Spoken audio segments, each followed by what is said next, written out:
안녕하십니까. 스피치가 스펙을 이긴다의 저자 공미정입니다. KBS 스튜디오의 천일야화, 큐에 얽힌 야한 이야기, KBS 아나운서 이계진 충격 방송 비화, 뉴스를 말씀드리겠습니다. 딸꾹. 오늘은 14번째 낭독 시간입니다. 읽어드릴게요. 예, 빈봉투예요.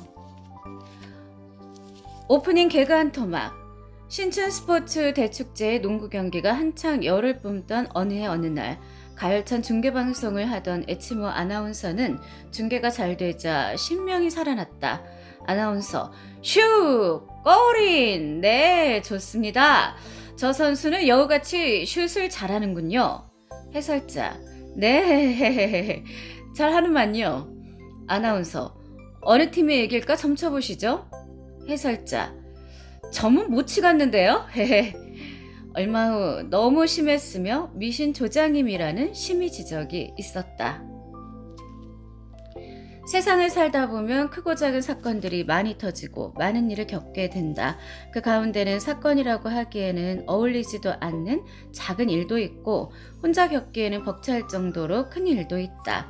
또한 사건 당시에는 어마어마하게 큰 일이었는데 지내놓고 보면 별일도 아니었던 경우도 있고 그 반대로 당시에는 어물어물 넘어간 일이었지만 기실은 천지개벽할 일이었던 아찔한 경우도 있다. 만우절날 당직을 하던 괴짜 아나운서가 장난기가 발동해서 방송국에 오시면 선착순으로 고급 라디오를 드리겠습니다 하고 했다가 소동이 벌어졌던 것도 퍽 오래전의 일이라서 그런 대로 넘어갔지만 요즘 세상에 그런 장난스러운 방송을 했다면 아마 엄청난 무리를 빚었을 것이다. 방송국 앞에서 라디오를 내놓으라며 철야 농성을 할지도 모를 일이다. 특히 무엇을 무료로 드리겠습니다고 하는 말에 섣불리 했다가는 큰 소동이 벌어진다. 그런 일이 가끔 있기는 있다. 올해 1990년 6월에 필자가 진행하는 생방송 가정저널에서 어떤 부부가 나와 배달말 제문집이라는 가정 문집을 한껏 자랑한 후에 그저 별 생각 없이 집안끼리 나누어 가지고 남은 것이 있으니 꼭 필요한 분은 연락하시라는 말을 잠깐 비쳤고 전화번호를 또렷이 밝혔다. 그랬더니 잠시 후에 즉각 소동이 벌어지기 시작했다. 말이 떨어지기가 무섭게 그 집에는 전화가 요란을 떨기 시작했다.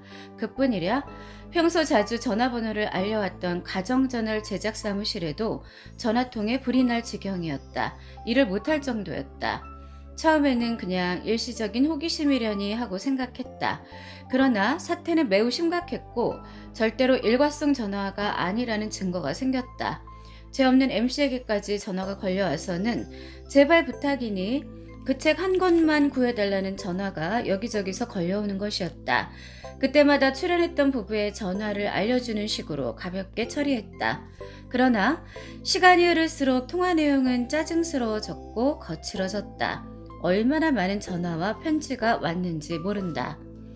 결국 그 불쌍한 부부는 전화에 시달려 노이로제에 걸리기 직전까지 갔고 엄청난 시달림을 받아야 했다. 미치겠다고 했다. 왜 그랬을까?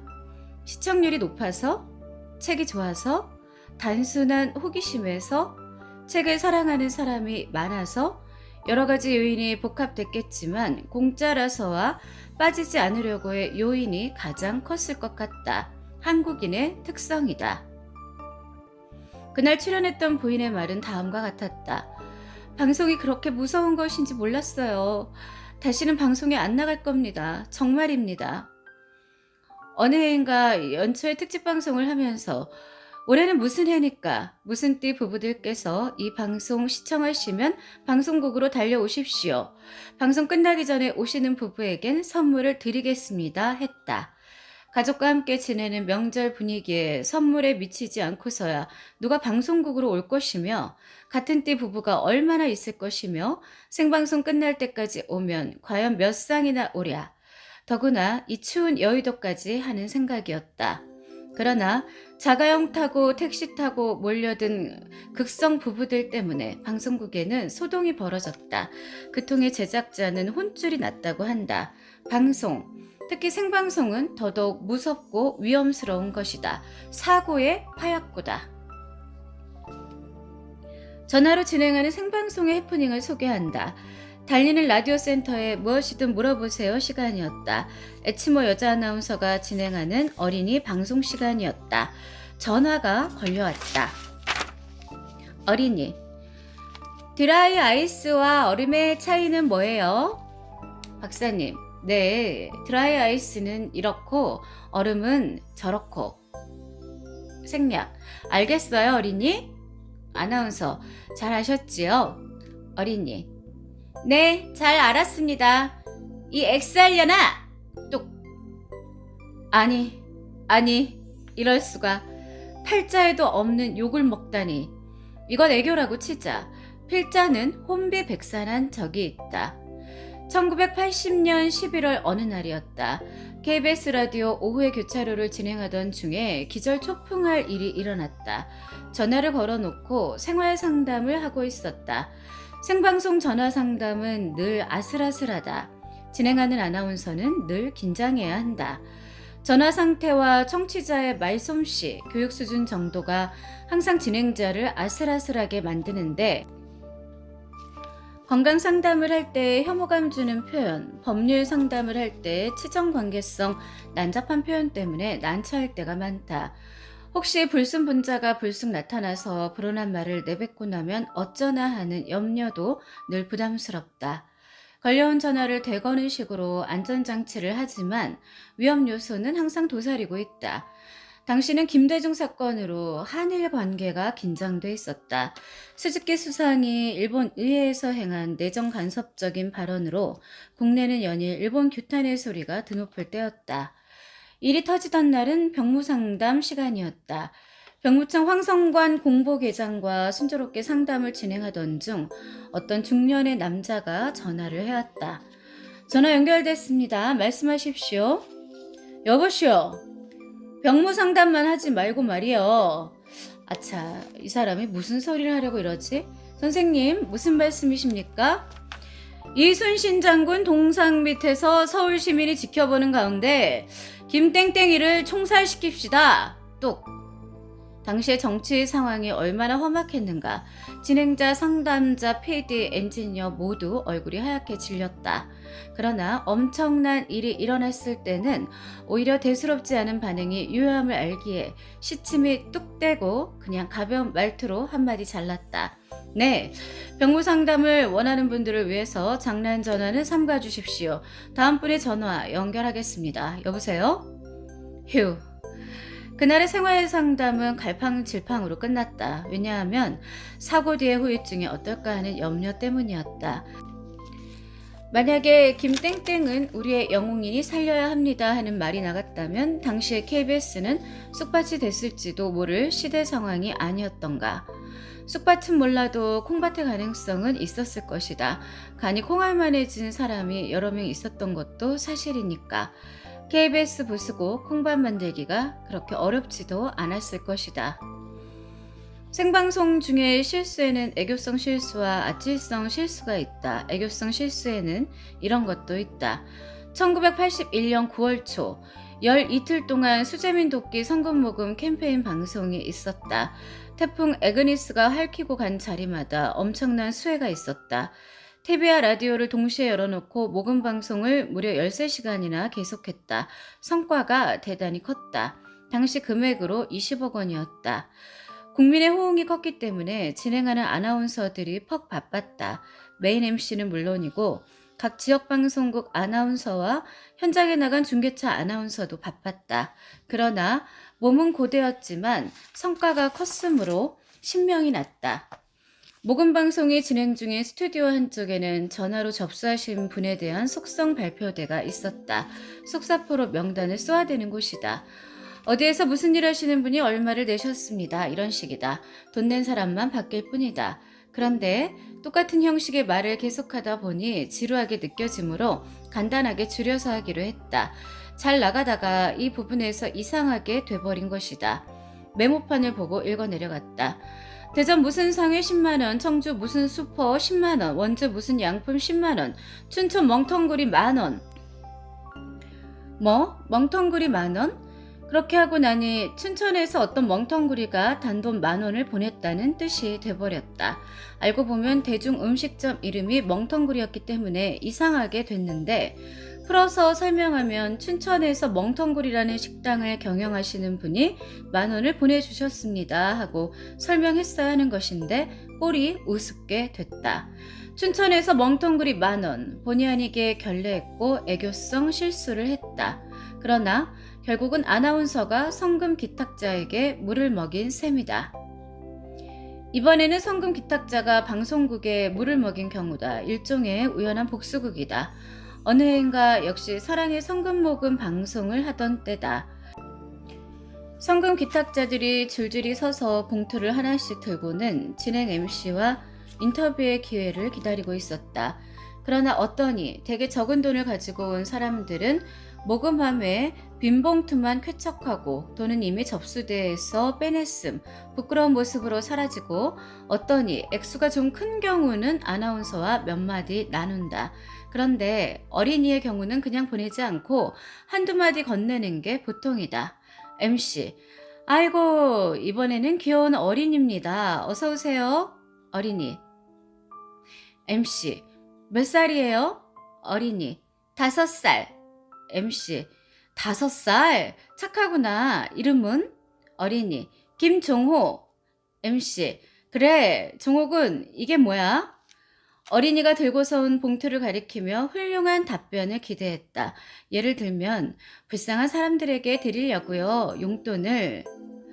그러나 어린이는 솔직했다. 어린이.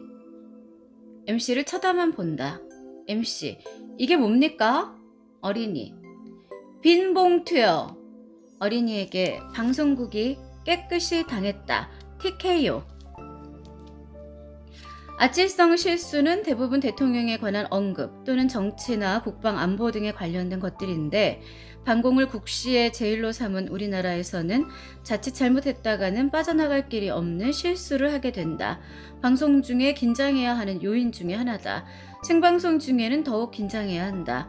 유경수 여사를 유경사 여수라고 했던 것도 크다면 큰 실수였고, 전두환 대통령과 이순자 여사가 나란히 앉아있는 모습을 보고 전두환 대통령과 유경수 여사가 나란히 앉아 계십니다 한 것도 아슬아슬했다.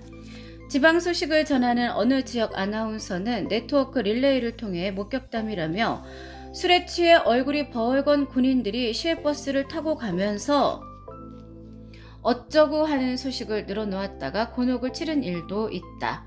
이상가족 찾기로 연일 밤샘을 할 때 K모 아나운서는 그 어지러운 호소판들을 읽어내려가다가 6.25 동란 때 국군이 북진할 때를 국군이 북침할 때로 잘못 발음했다가 믿을 사람이 어디 있을까만 태산 같은 걱정을 했던 일이 있었다.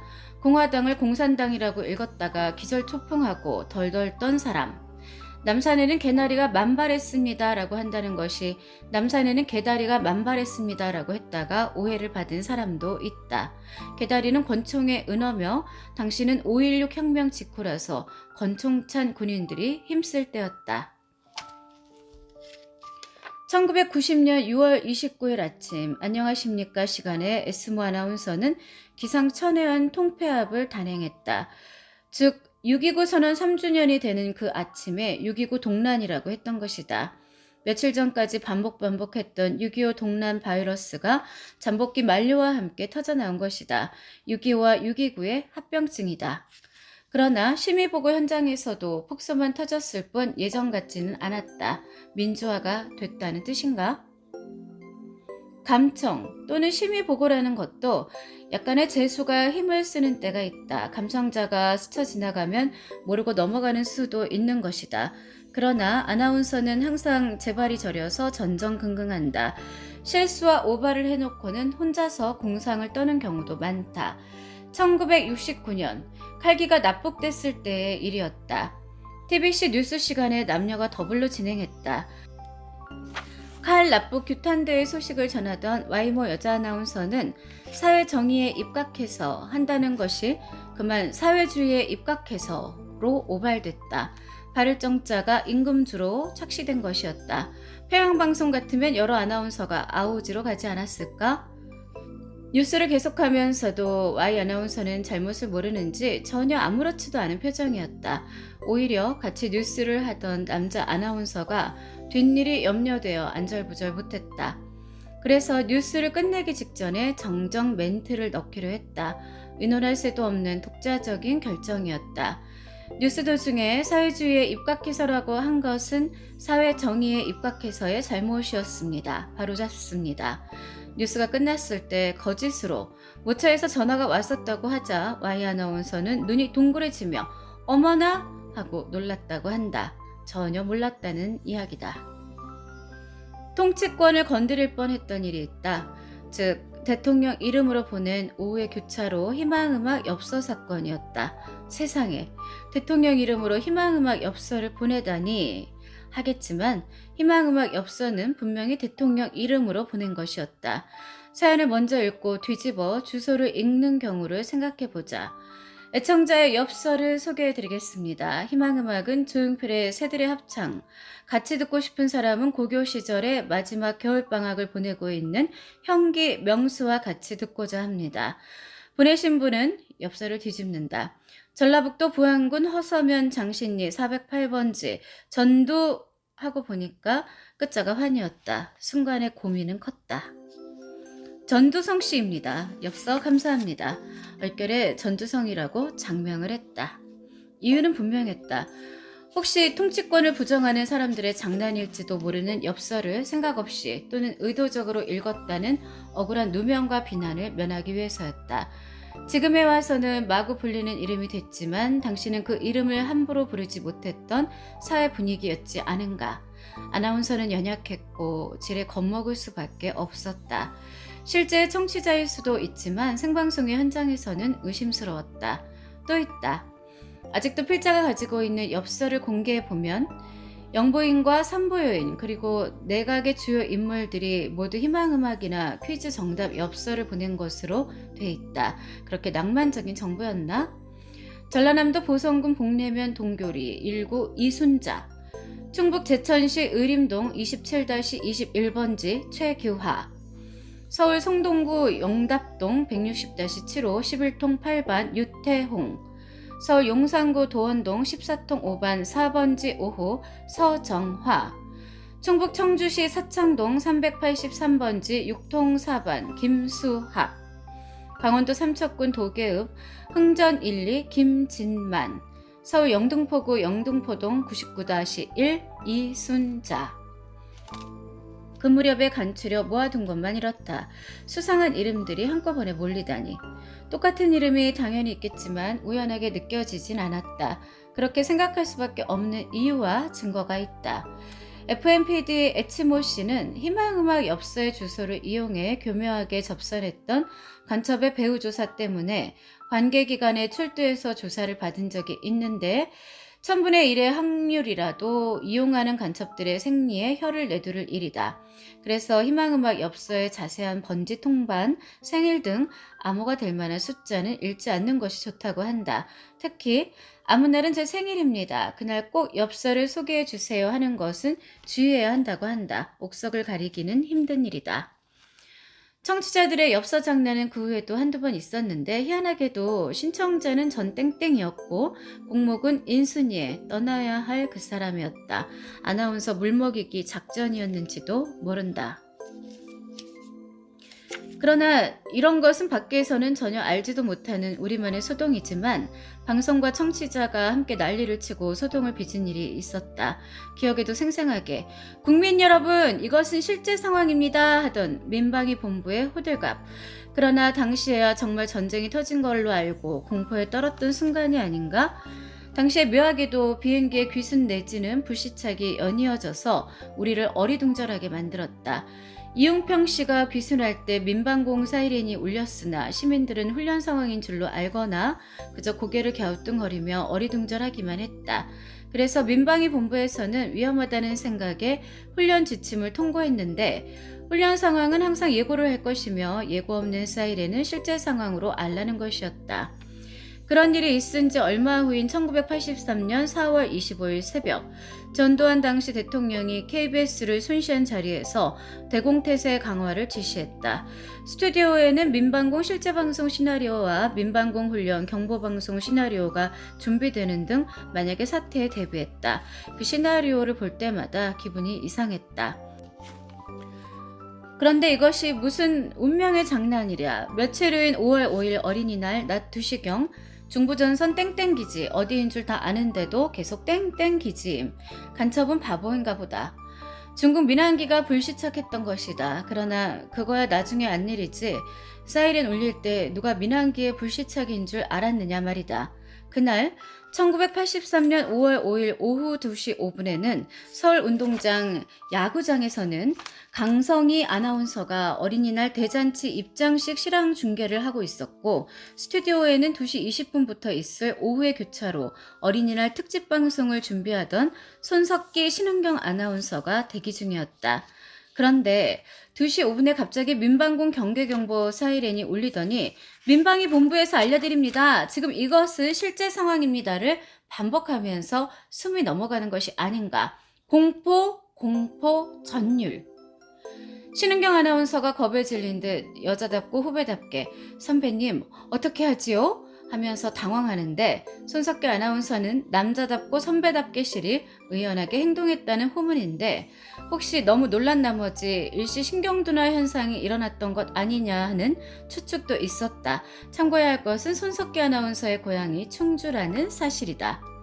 며칠 전 대통령의 KBS 방문 후에 강화 배치된 전투 경찰들이 실탄을 연발하며 법석이었으니 전쟁이 터지고 말았구나 하는 생각을 한 것도 무리는 아니었다. 바로 그날 집에서 휴식을 취하던 두 여자 아나운서의 후일담은 걸작 중에 걸작이었다. 집에서 방송을 듣던 비모 아나운서 좀 보소. 누웠던 자세에서 벌떡 일어나서 전쟁이 터졌구나 하고 소스라치게 놀라고는 마음을 가라앉힌 후 거울 앞에 허망하게 앉아 화장을 시작했다. 죽어도 곱게 죽지 않은 생각이었다나? 그리고는 방송국으로 자진 출근했는데 그 모습은 너무나 예뻤다고 한다.